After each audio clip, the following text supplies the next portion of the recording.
Mga sayaw mula sa iba't ibang probinsya nasaksihan sa Sayaw Pinoy sa Luneta bilang pagdiriwang ng Philippine Arts Festival. Silipin ang makukulay na pagtatanghal sa report ni Mav Gonzalez.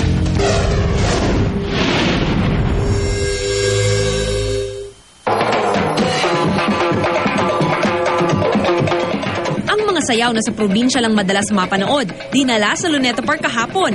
Nagpakitang gilas ang iba't ibang grupo para ipagdiwang ang makulay na sining at kultura ng Pilipinas sa Sayaw Pinoy.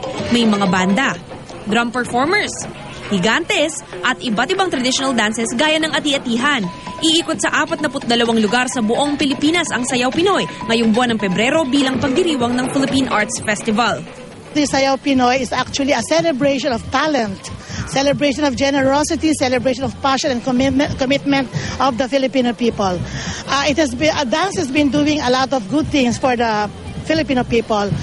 Through dance, we were able to promote the Philippines abroad. Sa mga makukulay na kostyum pa lang, busog na ang inyong mga mata. Ang ilang bata nakisayaw pa sa banda. Kaya mga bumisita sa Central Laguna ng Luneta Park, talaga namang tuwang-tuwa sa kanilang napanood. Masaya po. Maganda po yung mga ginagawa po nila. Maganda po. Ang galing po nila sumayaw, nakakatuwa. Sulit ang bakasyon. Punta sa Ocean Park, dito naman sa... Very good, very good. I enjoyed. Para sa unang balita, Mav Gonzalez reporting.